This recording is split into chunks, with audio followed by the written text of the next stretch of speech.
Salut les makers, j'espère que vous vous portez bien. Alors voilà, c'est fait, je vous fais cette vidéo pour fêter un peu les 1 an de ma première machine, de ma première imprimante 3D. Et j'espère que cette idée va vous plaire.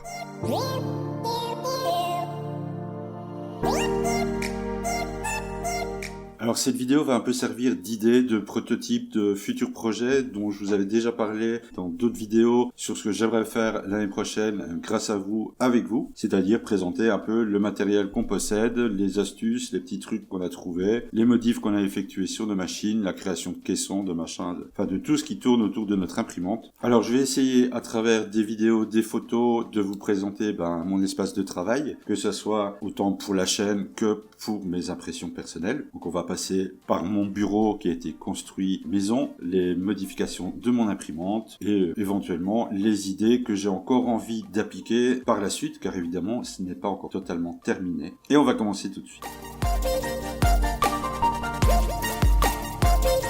Alors voilà, un soir tout simplement, je me suis décidé à dessiner un bureau. Voilà, j'avais envie de changer de bureau. Le mien faisait 1m40 de large. J'avais envie de passer sur un bureau de 2 mètres. Donc j'ai pas choisi le soft le plus facile pour faire une maquette de bureau. Il y en a certains, ils préfèrent faire ça sur une feuille de papier. Moi, je suis passé par Fusion 360. Une fois que ça a été fait, voilà, j'avais la petite idée en tête. Alors je vous préviens tout de suite, je suis pas menuisier du tout, donc me tapez pas sur les doigts. Il y avait une meilleure façon de faire. Mais voilà, c'était parti. J'ai été me chercher des planches au magasin de bricolage. J'ai commencé à faire le montage petit à petit de celui-ci. Alors ça m'a pris un petit peu de temps. J'ai utilisé des pièces en impression 3D pour les équerres et pour les passe-câbles, histoire de faire quelque chose de propre pour au final en arriver à un bureau qui ressemble maintenant à peu près à ceci. Alors c'est sûr, on est loin d'un meuble qui vient de chez un menuisier. Le premier avantage ici a été déjà le fait de l'avoir sur mesure, surtout qui correspondait à ce que j'avais besoin, c'est-à-dire un côté imprimante et de l'autre pour mon PC. Au niveau du prix, ça m'a coûté à peu près 50 €. Le plus cher a été la planche de travail. En plus de ça, ça m'a donné une petite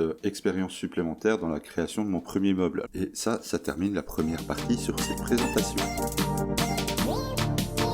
Avant de commencer, petit retour souvenir sur la version U30 de stock quand je l'ai reçu. Alors là, c'est pas tout à fait quand je l'ai reçu, car j'ai eu un petit souci avec l'écran qui avait la nappe déchirée, mais un petit souvenir quand même.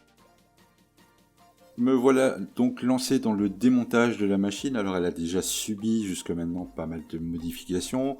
Ici, ça va vraiment être de grosses modifs. Ça m'a pris plusieurs jours déjà pour recevoir les pièces, pour faire la préparation des pièces à remplacer. Niveau des montages, il n'y a rien de particulier, hormis le fait d'essayer d'être un petit peu organisé, pouvoir placer les vis de telle façon à pouvoir les remettre facilement par la suite. Ou sinon, pour le reste, rien de spécial.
Vous pouvez voir d'un côté la U30 de stock et ma version U30 complètement modifiée. Alors rapidement, encore une fois, il y a eu les cache-rails, le BMG, le BL Touch, le fang de Demon Crack, les deux ventilateurs où je suis passé sur des modèles beaucoup plus puissants. J'ai remplacé tous les galets. Au niveau du bed, toujours sur un miroir parce qu'il fonctionne très bien, il y a un isolateur thermique en dessous. Elle est posée sur des carrés qu'on trouve pour les machines à laver.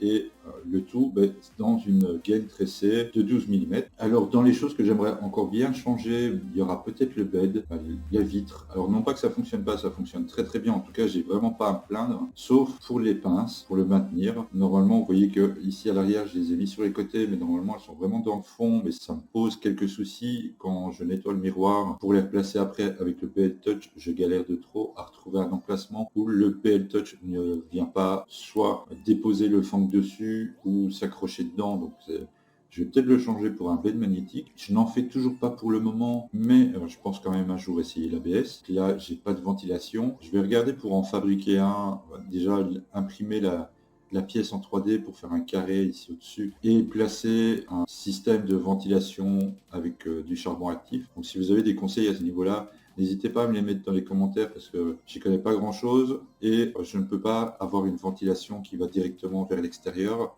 vers la fenêtre, comme on peut voir souvent avec des tubes qui extraient l'air vers l'extérieur parce que ma fenêtre n'est pas pratique du tout pour ça. On arrive ici en hiver, je vais me les geler si je fais ça. Je suis sur la conception de la partie ici pour le filament, pouvoir intégrer d'une façon ou d'une autre un morceau de PTFE comme ça. Le filament pourra rentrer plus facilement dans le caisson sans trop l'abîmer au passage, et je pense avoir fait le tour de tout. Donc je vous ai mis dans la description une liste complète. J'ai pas calculé, j'ai pas osé, honnêtement j'ai pas osé calculer le montant de toutes les modifications que j'avais pu faire dessus. Donc je vous ai mis la liste en description. C'est un lien sur Google document où vous pourrez retrouver absolument toutes les pièces, que ce soit celles que j'ai achetées ou imprimées. Il y en a chez Ali, il y en a chez Amazon. Ce sont évidemment pour cela des liens affiliés. Ça ne change rien pour vous si vous passez une commande par là. C'est juste que je récupère un petit peu dessus, ce qui est toujours bien sympa. Et je remercie tous ceux qui le font. C'est vraiment très gentil de votre part. Il y a aussi une partie qui vient du magasin de chez Composant. Donc c'est un magasin français. Si vous ne connaissez pas, allez le visiter. C'est là que j'ai vu la LK4 et qui m'a donné envie d'aller jusque-là au niveau de la modification physique de la machine. Donc encore une fois, j'en avais déjà parlé 2 fois dans les vidéos précédentes. Mais voilà, vous avez concrètement l'idée que j'aimerais bien partager avec vous, surtout que parmi vous, je sais qu'il y a des bricoleurs hors pair qui ont fait de magnifiques caissons, qui ont fait des modifications aussi sur leur machine, qui créent des pièces en 3D pour leur machine. Si vous avez l'envie de participer, n'hésitez pas, vous avez mon mail dans la description, envoyez-moi vos photos, vos vidéos, vos descriptions, enfin tout ce que vous voulez. Et si le nombre est suffisant, à partir de janvier, on pourra sortir des petites vidéos comme ça avec vos trucs et astuces à vous, avec les photos de vos caissons, et qui sait, on pourra comme ça se partager des idées de fabrication, des idées de comment faire tel ou tel caisson. Alors c'est évidemment pas réservé pour les alphas, c'est toute imprimante confondue, et il n'y a pas de meilleur ou de pire caisson ou de pire modification, tout est bon. C'est pas un concours, donc n'hésitez surtout pas à participer. Bon, ça me ferait super plaisir de montrer aussi votre travail et qui sait, voilà, de passer des idées à d'autres personnes dans la foulée. Du coup, si vous avez aimé, n'hésitez pas à liker, à laisser vos commentaires, vos impressions, vos conseils. Et moi, je vous dis à bientôt dans une autre vidéo.